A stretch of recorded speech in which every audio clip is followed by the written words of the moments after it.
So a quick unboxing of the PD series PD3200U from BenQ. First up, what we can see is this little puck.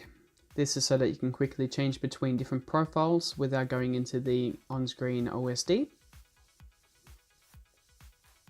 Couple of cables which are provided. This is a display port to mini display port.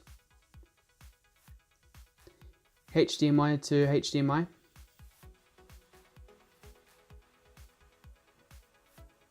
USB upstream, so that you can connect USB ports into the monitor itself. Power cable. Now this is a calibration profile, shows you a certificate of authenticity. The monitor stand, very heavy base with a plastic top. Instructions and driver CD, as well as any warranty papers as well. Installing the stand and the base is very simple. There is a VESA port on the back. All you have to do is just click in the stand, just like this, and then you use one screw, you attach the stand on.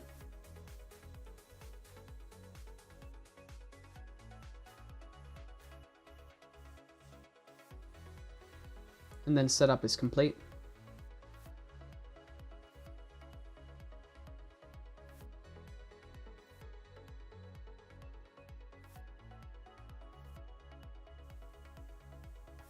On the back side of the monitor, we have a plastic cover with a faux brushed finish and the BenQ logo up top. Has a nice contrast. At the bottom of the base, we have the puck, which is installed at the bottom of the stand. Easy access. We can rotate the screen from left to right. This is easy to do without the base moving. We have tilt adjustment as well. Up and down. Height adjustment.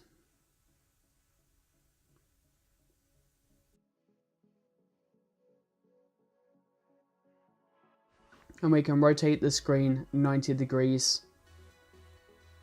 in the standing orientation.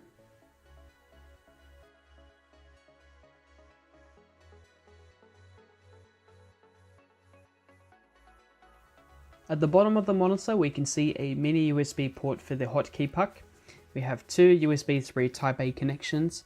We have one USB 3 upstream connection, one USB downstream connection, as well as an audio in port. On the side is an SD card reader, two USB Type A and a headphone jack. We have two HDMI 2.0, one DisplayPort and one DisplayPort Mini. So once the puck is connected up, it sits snugly within its little base right here.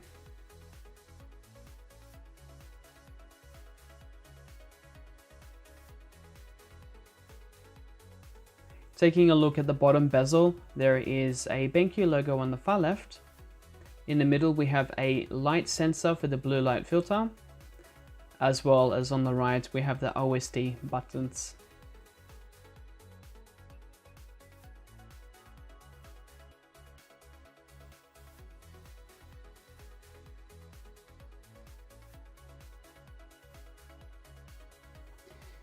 So guys, I'd like to go through one of the best features, in my opinion, that this monitor actually sports, and it is the dual view feature. Now basically I do a lot of my modding and programming and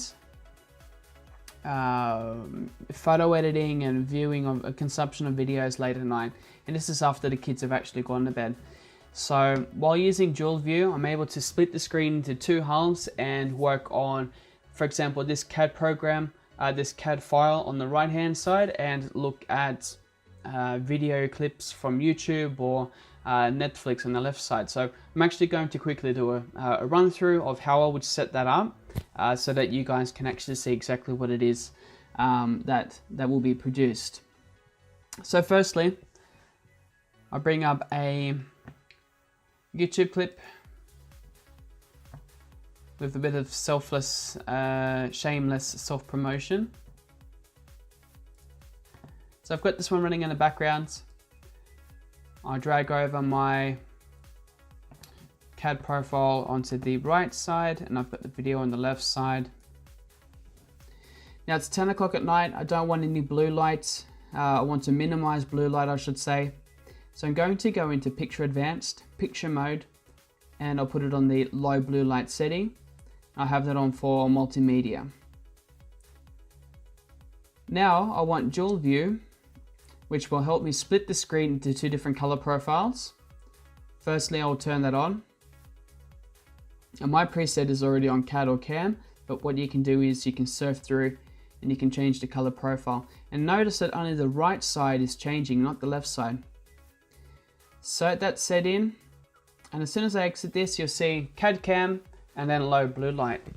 So this is essentially one screen split into two color profiles, which helps me work on two different windows, two different programs at the same time. But what happens if I extend this CAD program into one big window? You'll see that it splits the picture between the low blue light and the CAD CAM profile.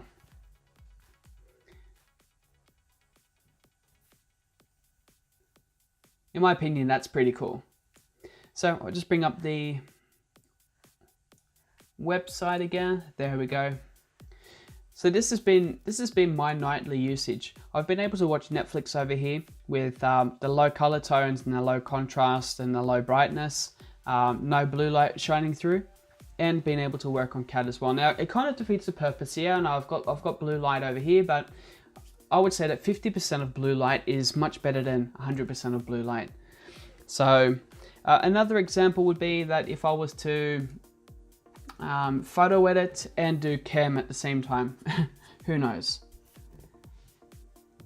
So firstly I'll go in here, Picture Advanced, Picture Mode, go up and put it on sRGB, and my dual view is still set on CAD CAM. So now I've got sRGB and CAD CAM is still an active profile over here. Once again, there is a difference, but it's very, very minimal. You just see that the orange is a little bit more washed out on the other side, and the gray lines, which you probably cannot see on screen, are a little bit more less pronounced.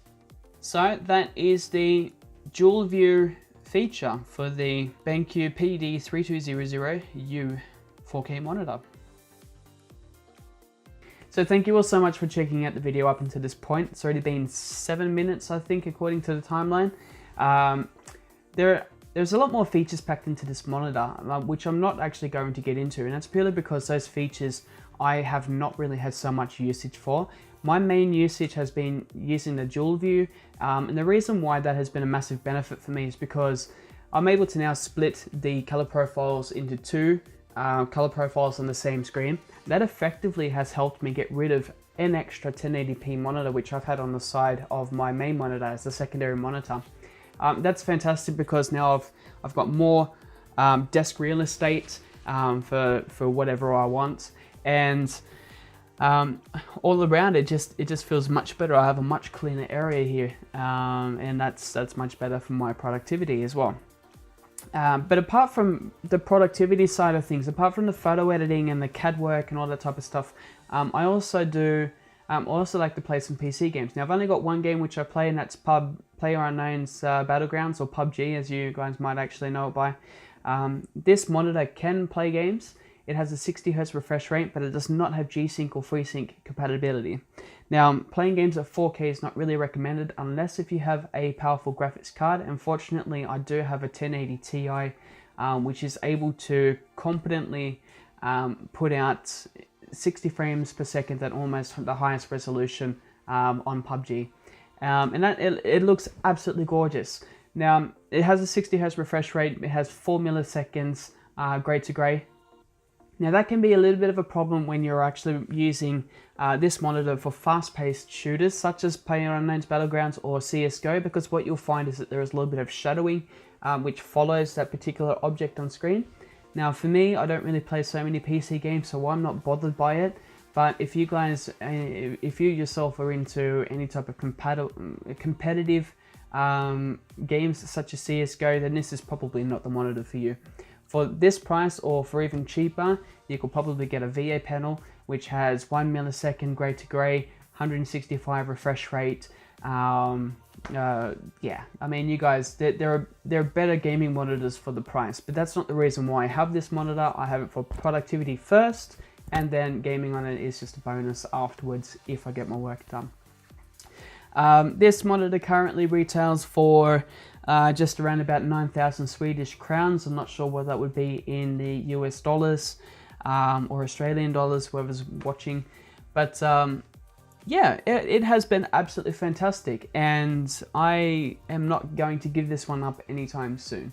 So big shout out to BenQ, who have supplied this monitor for me to take a look at and to review for my channel and for you guys. And hopefully it's not the last one either. So cheers for checking out the video, guys. I hope you've enjoyed it, and please consider subscribing and hitting the notifications as well. I don't put out so many videos, but when I do, you'll get notified straight away. So that's it for me. Cheers, guys. Take care, and I'll see you at the next one.